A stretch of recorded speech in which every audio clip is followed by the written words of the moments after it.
Well, hi there. Hello. And welcome back to the Pitch Grid. Thank you so much for tuning in once again to another episode. We are a podcast that gives news, opinions, insight, and analysis on the NFL or American football and the EFL Championship, which is the second tier of English football. Let's get right into it today. We have a lot to cover. And let's head grid side as we go talk about a lot of huge NFL news that came down in the last few days. But George Pickens was traded to the Cowboys a few days ago. Steelers did send a 2027 sixth round pick and Pickens to Dallas in exchange for a 2026 third rounder and a 2027 fifth rounder. It's insane to think about. We were talking about the draft a couple weeks ago, and we were saying, oh, the Steelers have a decent wide receiver core now. And it feels very abrupt all of a sudden that they would take away what would seem to be a key piece of that receiving core. However, the antics that Pickens has had throughout his time in Pittsburgh is, I think, what kind of was the beginning of the end for him as a Steeler. Very similar to Antonio Brown, probably. Are the Steelers crazy for doing this? You take a good receiver. He is tall, a lanky speedster with incredible athleticism and a good vertical jump. I mean, there was that one crazy catch he had against the Browns that just shows how talented he is and how special he can be if he applies himself consistently to the craft. So why would you do that when you have Will Howard, Mason Rudolph, and Skylar Thompson as your quarterback room right now? I mean, they could still be going for Aaron Rodgers. I think they're trying to make Will Howard the starter this year. That's just me. What exactly is Dallas getting? I think they're going to get a solid wide receiver too in terms of talent. Now, does that mean they will get the production they need from a wide receiver two behind CD Lamb? That is to be yet to be seen. If he can control his attitude and his issues, Pickens, I think, is clearly a good receiver too, and can take the top off of any defense. He'll definitely be taking away some double teams from CD Lamb and making it a lot easier for Lamb to get open, which is great for the Cowboys because he's obviously one of the top receivers in the league. And of course, you have Dak throwing, and who knows what's going to happen there. To me, they need to improve the O-line if this is going to work. If Dak has time, he's shown he can pick apart a defense when he's on one. It just hasn't seemed to work out lately. Of course, we had what to me felt like a reach in the draft in the first round with Booker going to them. I feel like they have the pieces here to make a decent offense. The question is it going to be enough? Is Pickens going to be able to control himself? So in a way, you wonder, is Omar Khan actually playing 40 chess with the Cowboys really to get more draft picks, to build his team in a way that won't hurt the Steelers long term? In terms of PR, in terms of any chaos or scandals that might occur, or any drama in the locker room. I mean, that's certainly a possibility as well. I just don't know, really. This is, I think, probably good for both parties. Steelers get some draft capital, get some extra ways to build the team next year. How good are they going to be is the question. The Steelers are finished the wild card round last season, got blown out by the Ravens in embarrassing fashion. It feels like they could take a step back. I've seen a lot of people say that. However, it's Mike Tomlin. He always gets the best out of his players. He always knows how to best make his guys believe and follow a pattern for success, let's be honest. And that's all a good coach can do, really. It's why he's one of the greats in the modern era in terms of coaching. So the question is now, how is he going to do something he hasn't done since he got Big Ben, since the Steelers got Big Ben, which is develop a quarterback and make sure they have the weapons around him to succeed. Now, I do think Will Howard is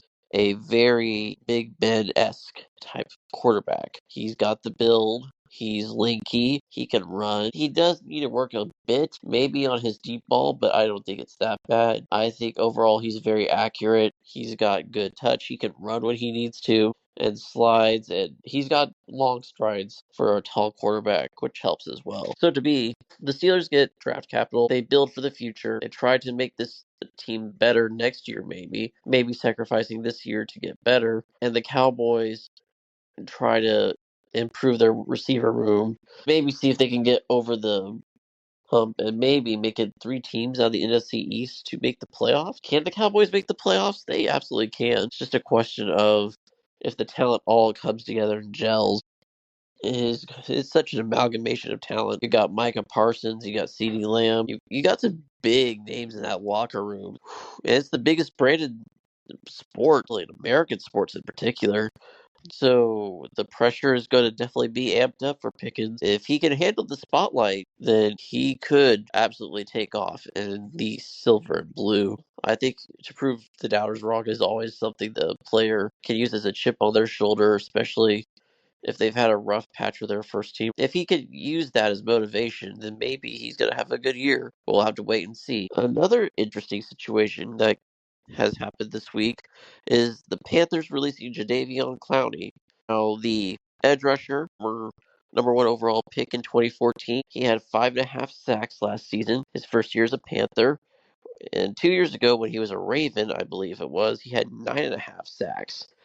His career has been so unlucky. He's been up and down, hampered by injuries, inconsistency. He would be good 1 year and then dip down the next year, like have 9 sacks and then go down to like 5 or something. I believe the highest he's ever had is 9.5 in a season, which is crazy considering how he was touted as such a good pass rusher when he came out into the draft in 2014 and was, of course, drafted first overall. Like I said, he's due $8.25 million this year. If he had stayed with the Panthers, it would have been the second year in a 3-year deal that he signed last year in free agency. The Panthers get $7.75 million in cap space, but do carry $6 million in dead cap, which is a lot considering they drafted Nick Skirton and Princely Umanamele, and they signed Patrick Jones the second in free agency.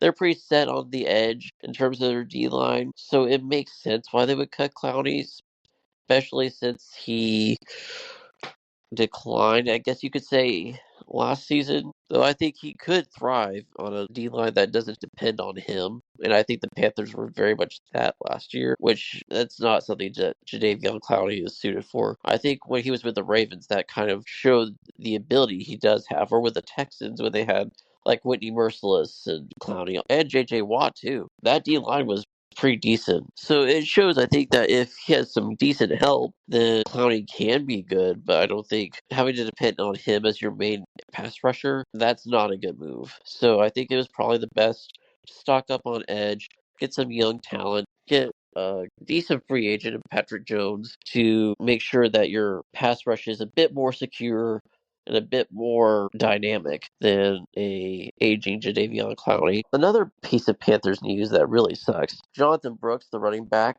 for the Panthers, he was played on the PUP list, which is the physically unable to perform list. That basically means he's out for the season, if not most of it. That sucks because his career just seems to have been hampered by injuries, and this is just another setback for him since he came into the league, and now he's on the PUP list, which if he can come back from that, that would be impressive. It's just a very hard, difficult road. I believe it was his ACL. It's rough to see players like that who have promise and talent. We want to see these players succeed. I think at our core, they just don't always get that luck, and Brooks seems to be the latest in the case of that. Which, thank goodness they signed Rico Dowdle in free agency, because otherwise that would have been a very depleted running back room without Brooks. And speaking of the Panthers, that's going to be our episode State of the Team. The Panthers finished 5-12 last season. Bryce Young really improved as the season went on, especially at the end of the year.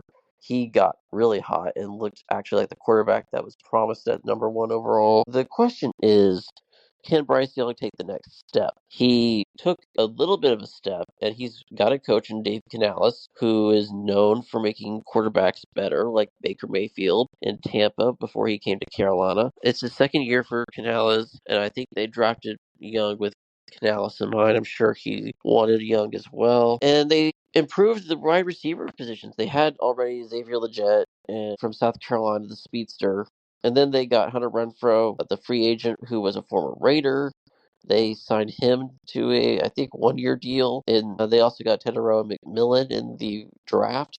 So they really upgraded some of their skill position players to complement Bryce Young a bit more. Like I mentioned earlier, they signed Rico Dowdle in free agency, which improves their running back room. You get a bit of a mix with Chuba Hubbard of a bruiser and Rico Dowdle and a flash in the pan and Chuba Hubbard. So it definitely gives both a break and a bit less of a load when it comes to carries, touches, all that, which is so huge and important for a running back's shelf life, especially if they want to keep going in the league. The Panthers also did improve their D line with signings like Tershawn Wharton on a 3-year, $54 million deal. We talked about the Patrick Jones signing and drafting Skirtin and Umanamele. So they've done some good things here to improve their weaknesses on both sides of the ball. The question is that going to be enough? And I don't think so. There's lots of potential in this team, a lot of young talent. The ability is there. I just don't think this year is going to be that year. I do think there could be a slight improvement from this squad. I just don't think they're ready to contend yet. If Bryce Young can take the step, however, they have a chance. And having two young players in Xavier Legette and Teteroa McMillan to throw to, that's going to be huge. If they can harness that potential, boy, they might be the next Texans, but I don't see it quite yet. I do think they will improve slightly better than 5-12, but that's not saying a lot. Let's be honest. It'll be fascinating to see what goes on there in Charlotte. A big piece of news that also broke today, actually. Derek Carr retired. The former MVP candidate. He was in third place in MVP voting in 2016. He never really truly got the help he deserved, I think, when he played as a Raider for most of his career there. He had a lot of incompetent ownership and coaching and drama with like Antonio Brown and just not great player selection as well. I mean, he did make the playoffs a couple of times. 2016, the Raiders made the playoffs, but of course that's after Carr broke his leg in the year that he was MVP finalist. He also did make the playoffs against the Bengals in 2021, where they lost. That was the year they won against the Chargers in that crazy last regular season game. It just feels like he had a lot of potential. He had a lot of talent. And then, of course, he signed with New Orleans after the really awful year with Josh McDaniels, where he just didn't feel like he fit there with the Raiders. He left, and that was kind of sad. I think a lot of Raiders fans felt he was cruelly mistreated there by McDaniels, that he deserved to go on to a greener pastures. And New Orleans was that for him. He got the shoulder injury, and that was re-aggravated after the season. And it looked like he was going to be out for the majority of the 2025 season. So he apparently decided to hang him up because of that. And now the question is, what is his legacy in the NFL? Of course, we always ask that question with any quarterback that retires right away. The Saints do save $30 million cap space, so that's a plus for them. I guess the legacy of Derek Carr is frustration and untapped potential, because you saw in flashes when he was with the Raiders, he had flashes of brilliance, of showing he had some good quarterback play. He did have the traditional, like his brother did when he was in Houston, happy feet. That would happen a lot, especially when he would get up against good pass rushers. It just never materialized, never really got going on any team he was on. And of course, the Saints weren't that great last year. Just sucks overall for him to go out like this, especially considering how highly he was rated when he did leave the Raiders. And now, just 2 years later, he's hanging them up because of an injury. And you don't like to see him end a career like that. You'd rather him see, of course, him ending a career on his own terms. But that doesn't always happen in this league. This league hurts you a lot, and that's the case with Carr, unfortunately. So good luck to him. Good luck to his family. Hopefully they can find some peace. And like I talked about with Patrick Pearson in an earlier episode, hopefully he can find a life after football that is meaningful and productive, and one that he can feel proud of. And I'm sure that's the case. And I'm sure, knowing him, he's going to be tough, resilient. I think we'll all remember his press conference as a Raider when he cried. It kind of became a meme for a bit. But also, I think it showed his real heart for being a teammate, a good class person all around overall. It just is unfortunate for him that he couldn't find more success in the league than he had. Now that we have that retirement, now we have to look at New Orleans quarterback situation. Now all of a sudden they don't have Carr. I mean, they were probably going to have him anyways to start the year, so he probably wasn't going to be the week 1 starter. But now the question is, who does start at the quarterback position? And I kind of wonder if it's going to be Tyler Shuck. I think it's going to be between him and Spencer Rattler. Rattler had flashes last year when he took over for the Saints at quarterback. He never really fully materialized it, though. Shug, meanwhile, is the early selection for the Saints in the draft. It feels like a conundrum. Like, do you go with the guy you drafted the year before, or do you go with the guy that you just drafted and the one he drafted before is already kind of a veteran at this in a way because he had to play a lot of games last season? It very much depends on the skill set and what Kellen Moore wants to run as an offense there in New Orleans. This feels like it could be a very long season for the Saints, not going to lie. It's going to be rough, especially if you can't find a good, solid quarterback. That's such an important position, and like now you don't know where the leadership in that area on the offense, which is the field general for an offense, of course, gone so quickly that you just didn't know it was going to happen so abruptly. You got to feel bad for Saints fans as well, who are just feeling all sorts of feelings. And I don't think they were wanting to have another bad season. They were maybe hoping to have a fresh, clean slate. Hopefully the team turns it around with Kellen Moore as a new coach, the new regime. No, it's looking to be more of the same, unless Moore is somehow a magician that we all didn't know about at coaching, which would be fascinating if he did. Let's be honest, considering how long he's been in coaching carousel rumors, that would be fascinating to see Kellen Moore if he succeeded. If not, which I don't think they will this year, I think they have Chris Olave. They have a few other good pieces like Alvin Kamara, who is aging, however. I mean, you do have Rashid Shaheed as well on the wide receiver ranks there as well in New Orleans. So there is that. You do have some promising players. It just doesn't scream contender to me for next season. And with all the NFL stuff done, let's head over to the championship. Before we get to the playoffs real quick, I do want to touch on Hull City real quick because there's been reports that the Tigers are considering sacking Ruben Selles after he just got them another year in the championship by the skin of their teeth after a draw on the final day secured them safety. Of course, Luton Town managed to lose. If they had won, I think Hull might have actually been relegated. However, as is, the Tigers are safe for another year in the championship, and yet they are again thinking of sacking a manager.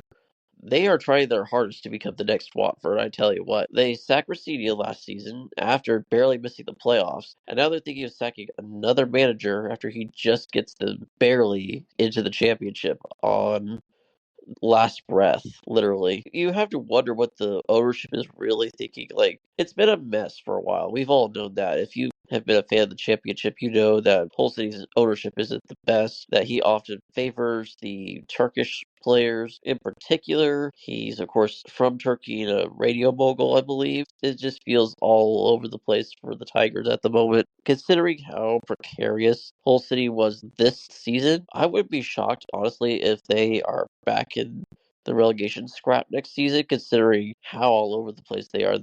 Unless they do some amazing transfer business. Like, they were okay last year at points under Ruben Selles. Like, they didn't play terribly. I mean, they got that draw against Coventry, for goodness sake, late in the season, which really was a huge point if you think about it. I just don't understand why a team would try to at least build a little bit of a project with a manager that just got them safe. I mean, look at Sheffield Wednesday 2 seasons ago. They barely stayed up. This last year, they were mid-table, and if they didn't have such bad ownership, I think Dan Rollman's stated actually made the Owls look pretty good next season. As is, however, he's out the door probably to go into Southampton or RB Leipzig or whatever club he wants probably will take him. He's that good a coach. Anyways, all that to say, it's a very similar situation, I think, to Wednesday. It feels more precarious. It feels more like a relegation threat team next year. You have to feel bad for fans of clubs like Watford and Hull City who just do not know where their club is going to go next, especially when it comes to managers. My word.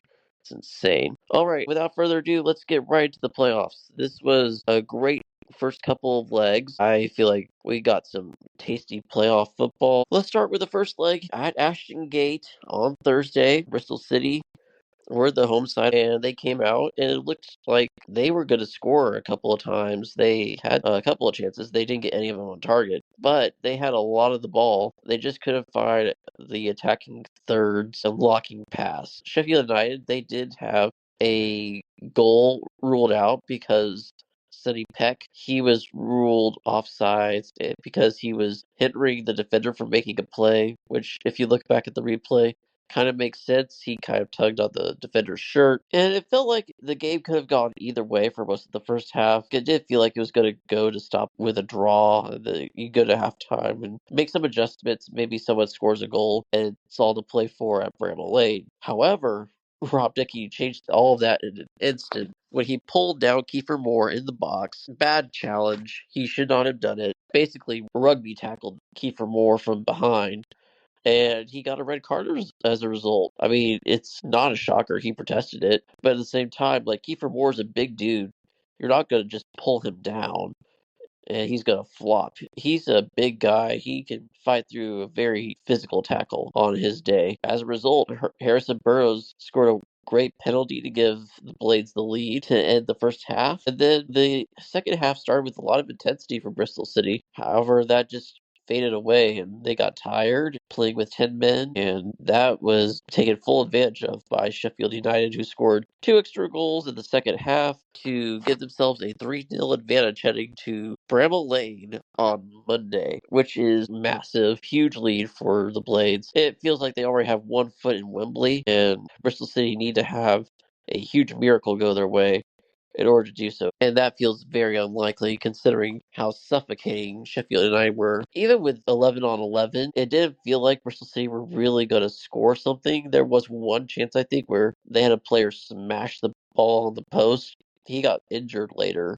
in the first half, and that also didn't help. This feels bleak for Bristol City. They got in barely with the draw. If they hadn't drawn, I think Blackburn would have gotten into the playoffs. I think we all kind of knew sixth place was going to be a team that would have been very non-competitive, or at least not feel that way. It felt like Bristol City did play up to the competition and made it tough for Sheffield United until the red card, which I think was their undoing. And it feels like their season is over. It really does. It's unfortunate because they broke a lot of stigmas this season by having a much better year than people anticipated and being much more attacking and much more enjoyable to watch in general. So to see them lose like this feels criminal, but at the same time, they kind of deserved it after the red card. Now we have to see what they do on Monday. If they somehow pull this off, that would be the greatest choke by Sheffield United ever, because you have a 3-goal lead headed into 90 minutes, and you're going to be at home. That would be embarrassing if they somehow lost that tie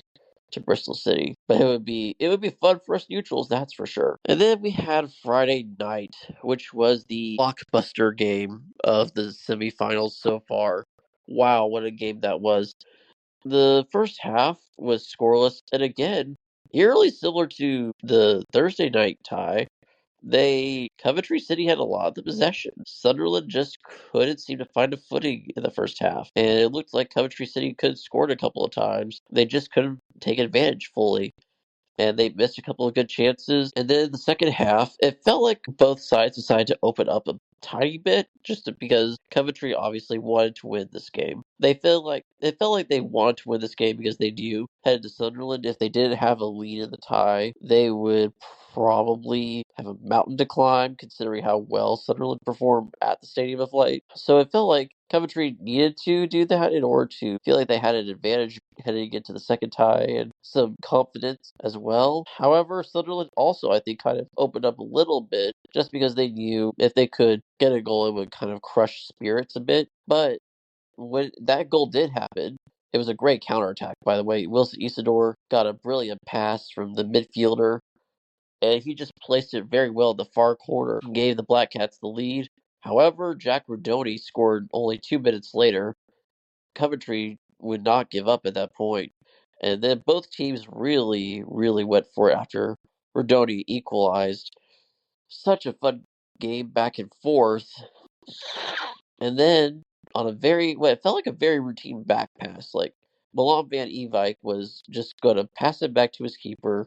This was going to head to either a draw, or maybe Coventry might win this. Who knows? Because of their magic and last minute goals this season. However, Van Ewijk horribly, and I mean horribly, hits this back pass. It felt like it needed to be hit 3 times harder than it was hit. And Eliezer Bayenda just happened to be right behind him and absolutely pounced on the opportunity. Got it, then ran past the goalkeeper and just slotted home. And that was with 2 minutes left of normal time.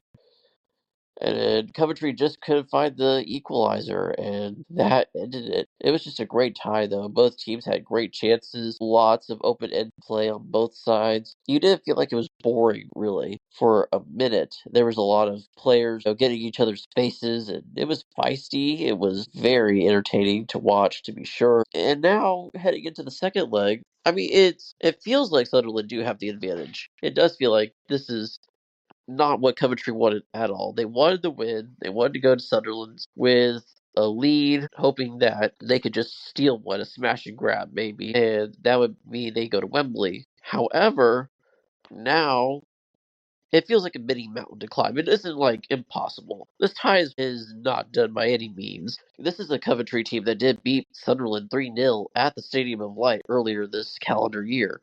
So it's not impossible.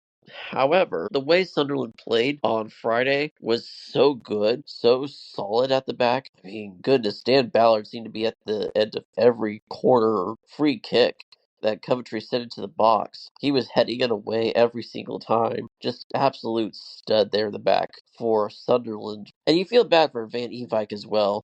Like, he's such a good player for Coventry. Probably one of their better players, him and Haji Wright. I would say are their top 2 players. And he normally doesn't make these kinds of mistakes, and now he's made a huge one that I think probably cost them their season. Let's be honest. Rarely do top 4 teams at home, when they have the advantage, lose. And it very much feels like Sunderland have that advantage. They're going to a place that they're very comfortable at, and they're 1 foot in Wembley already with the lead. And of course, away goals don't matter, which is huge, because if it did matter, then this tie might be over, because then Coventry need 3 goals, I think, to counteract that. And if you don't know, there was a format before recent times that away goals, if you scored goals away from home, the more the better. Because then, if it was tied, the score would go to how many away goals did you score, and whoever scored the most away goals in the tie would win it. However, that got